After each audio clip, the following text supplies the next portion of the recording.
Content warning. This is a horror visual novel that contains screen shaking, abrupt flashing, blinking, and sudden loud noises. It is recommended to play at default. Yep, okay. This is called Lift Your Spirits, and it's a visual novel horror game, which I'm so excited to play. Let's go ahead and start. Alone on a Friday night, and I'm spending it here. My fingers were sluggish as they typed out the last bit of the conclusion needed to finish off my paper. I didn't even bother to spell check the rest, my hand dragging the cursor across to close the document. Alright, time to submit it. I typed out my regards to Mr. Hotman. Kindly find the attached file of assignment, your student Mew. Stifling a yawn, I turn on my phone to check the time. 2:53 a.m. The universal expression of losing sleep and gaining eye bags as a college student came to grace me in its hold once again, it seems. At least it's the weekend. Turning off the computer, it suddenly hits me how quiet it was without my fingers tapping away at the keyboard. Everyone else had left. The campus was open 24/7, but who else was dumb enough to push their luck in submitting their assignment this late? I considered myself lucky Mr. Holtman gave me an extended deadline, otherwise I'd be screwed.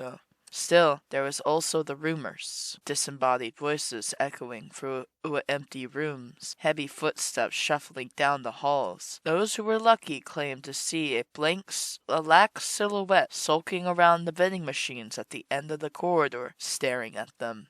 I wasn't the superstitious type, but I had to admit the eerie silence of being the only person here gave me the creeps. I was recalling all the gossip spread around the student body when a sound made me perk up. I glanced behind me over the monitors to see if someone had come in. Nobody. I ignored the goosebumps rising in my arms as I gathered my items into my bag. Superstitious or no, I've done what I came here for. Time to go. I shambled to the elevators and tapped the button. It rumbled to life, slowly making its way up to my floor. Just a couple more minutes and I'm out of here, I assured myself.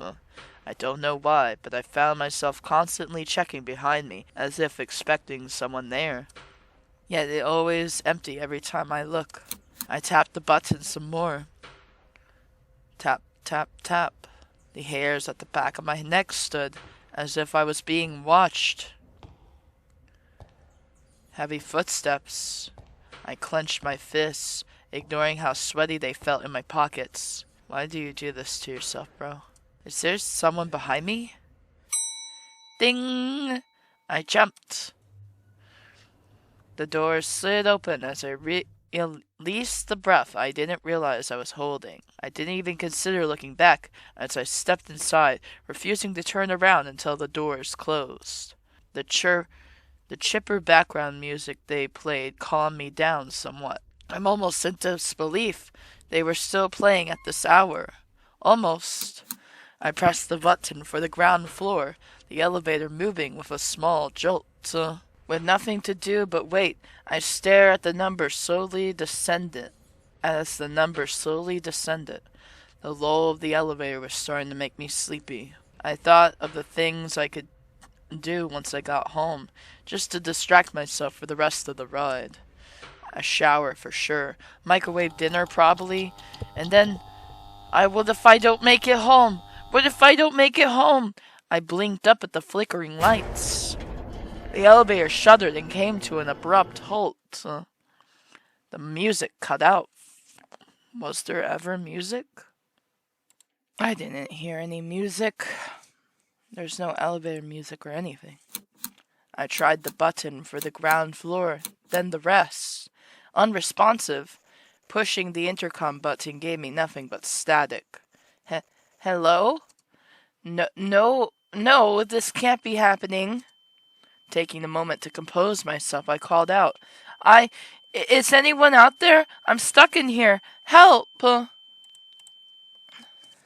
I started slamming the doors as panic took hold. There had to be someone out there. Help, please, I'm in here. I didn't stop for a good minute, getting more and more desperate as tears welled up in my eyes. Why? Why now? Why me? I knocked my forehead against the door in a slump, ready to curl up and cry. This sucks. I was about to turn before I felt a chill run up my spine. The air felt heavy. Is this claustrophobia setting in? I didn't think I had the fear of closed spaces, unless there was a raspy moan from behind me.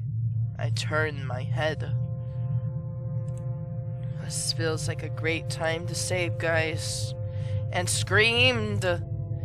Across me was a growing blotch of darkness, an oozing mass that seemed to melt through the walls. I scrambled away, my back flat against the doors. A hand emerged from the writhing form, grasping at the edges. Foul-smelling black ichor dripped from its fingers. Another arm followed suit, clinging to the other side. I couldn't look away. I couldn't find my voice to scream. A face took shape. A pair of hollow eyes and a manic grin with several teeth. It seemed to smile directly at me. I blacked out. Key up. Oh, wake up. Hey! I heard a voice, panicked and flustered, from above me. A person was looming over me, visibly worried as I blinked back to consciousness. You're alive? I couldn't really check for a pulse, so anyway, are you alright? Who are you? Why are you here? I don't trust you. Ew, don't touch me, creep. Uh-oh, sorry. I didn't mean to. Just give me some space, will you? And I realized I was still in the elevator, but now with a stranger twiddling their thumbs in front of me. They were taller than me, looming a few good inches past my head. Their limbs looked even more awkward than their baggy sweater they had. Who are you? What do you want? I wasn't sure if they forgotten to wash their makeup or if they just haven't slept for 3 days straight. Possibly both. I realized they were staring at me as well. Their eyes focused on me a little too long, as if they'd forgotten how to blink. And I suddenly remembered the last thing I saw. That creepy shadow from the walls. Before you were here, there was something crawling out of the walls. I know it sounds insane, I swear. It looks straight out of a horror movie. The stranger looked nervous. Crap, that was me. Sorry, guy. They think I'm nuts. Don't look at me like that. No, I believe you for sure because it was totally me. You saw it too? Well, sort of. I'm sorry, I was really trying to be sneaky. That must have been uncomfortable to watch, huh? Come again? I knew it. What are you saying? Well, I heard you yelling for help, and I couldn't just leave you alone, so I did the next best thing I could. I knew it. Are you saying that was you? Yes, in a way. There's really no easy way to say this. I'm not alive. Not the way you are. Did they mean? You mean like a ghost? The stranger lit up appreciatively. Basically, you must have heard the rumors, right? Well, it's me, in the flesh. Basically, sans the flesh. Let's stick my hand through him. My hand shot out before I could think twice. What? The tips of my fingers instantly felt airy and ice cold, like touching something solid yet not. The stranger yelped and backed away. Hey! Do you just go around sticking your fingers into other people that you just met?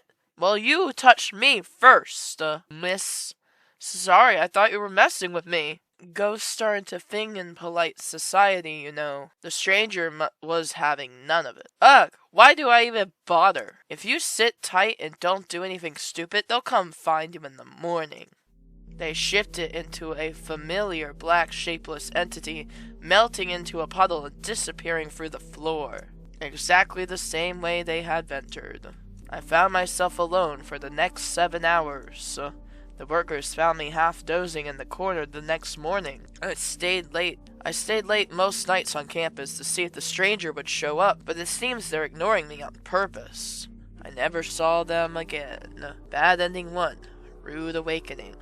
I had to be sure she was a ghost, even though I knew it all along. Before she even said anything, I knew she was the ghost. Alright, I think so. Phew, I'm glad. Didn't mean to scare you back there. I realized I was still in the elevator, but now with a stranger twiddling their thumbs in front of me. What kind of sick joke is this? I was just trying to help. There's really no easy way to say this. I'm not alive, not the way you are. I'll believe him, whatever. I feel like this isn't the worst situation to be meeting a ghost for the first time. The stranger gives a sigh of relief. Thank you for trusting me. I'd like to ask for your name, but I already know that it's Mew. How did you? I've been watching you for a while, 'cause I'm a creepy weirdo. Excuse me?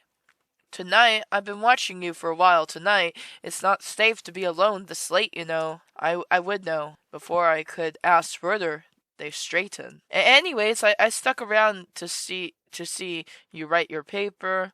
I don't necessarily agree with your hypothesis, but interesting nonetheless. So, what was my hypothesis? Can we talk about it in great detail? Nobody asked for your opinion. Thanks, I think. They gave a shy smile. No problem. This wasn't the way I expected my night to go, but I guess the sooner I accepted it, the better. I should probably ask for their name instead of calling them a stranger. You know my name, but what about yours? Oh. They looked away, fingers picking at their sleeve. I don't remember. I know who I was and what I did when I was alive, but not my name. Strange, isn't it? Have you ever thought of picking one yourself? Their eyes widened, as if the thought never ever occurred to them. I never needed a name, but if I were to have one, I've always liked the way Alma sounded. It's perfect. Their smile widened. Thank you, Mew. Alma went back to twiddling their thumbs. We stood in silence for a while, gauging on what to say next. I kept glancing back at their hands, wondering if they feel as solid as they look. They knew I was staring, but didn't seem to mind, waiting patiently in front of me. My thoughts were running wild from sleep deprivation and shock to actually form words past our introductions, to be honest. They started humming softly as if to fill the silence. That's when it hit me. For a ghost, they could easily be a student just like me. I have to ask, how did you, Alma had a knowing look in her eyes. Oh man, it's honestly kind of embarrassing. Oh yeah, Alma insists on this. Despite having no blood flowing through their veins, their cheeks seemed to darken. We don't have to get into this, but I really want to know, please. They hesitated before nodding. Promise you won't make fun of me? Promise. Okay. So I was staying late working on an assignment just like you. No one was around. Even back then, I was known as a loner most of the time, and it didn't bother me. While I was working, I got thirsty, no big deal. So I headed over to the vending machine for a drink. They paused, hands shaking. They clasped their wrists and twisted before continuing. Just a soda. Not much to ask, right? I paid for the darn thing, but somehow my hand got stuck in the dispenser. So I pulled, and well, they struggled a bit before I waved for them to continue. It fell. I felt my whole body being crushed under the weight. I couldn't even cry out for help. And the whole time my hand was still stuck on that thing. Not that I could even tell. I think my wrist was beyond saving at that point. How small was this vending machine dispenser? They sunk into themselves. I died trying to get some cheap soda. How pathetic is that? Kinda sounded like you deserved it. I'm not that cruel, but it's not. I'm sorry that happened to you. I put my hands over theirs. It passed right through, giving an ice-cold chill to my fingertips, but Alma seemed to appreciate it nonetheless. They looked up at me, their nervous hands finally coming to a stop. I've never told anyone about it before. I didn't think it would feel this freeing, you know? I heaved a sigh. Wait till I make fun of you in a minute. I heaved a sigh and moved to sit down, leaning against the doors. Alma looked on curiously. What are you doing? I shrugged and took out my phone to look for the time-wasting app. In no time, I've had one of my mindless games open. Might as well settle in and spend the next few hours trying to beat my high score. Not much I can do right now. Got some battery to last a couple hours at least. I pat down on the spot next to me. You want to watch? Alma stood for a moment, as if unsure. Come on, plenty of room for both. Just watch your legs, Lanky. They settled in beside me, sitting crisscross applesauce, and leaned over to look at my phone. My shoulder immediately chilled at their close proximity, but I didn't bother bringing it up. We chatted amicably, as my fingers tapped away at my screen. Alma getting more invested, the higher my numbers got. But otherwise, it was a peaceful company. A few hours passed. I must have dozed off at some point, as the next thing I knew, there was whirring behind me that woke me up with a jolt. Voices began to call out, and I turned to see some workers prying the door open for me. It took no time for me to step outside when their work was done. The sunlight shining over me made it feel like everything that happened last night was a dream. I turned on my phone to look at the time. Instead, I saw an unsent message typed out on the screen. Be safe. Careful about staying late next time. I blinked and looked around.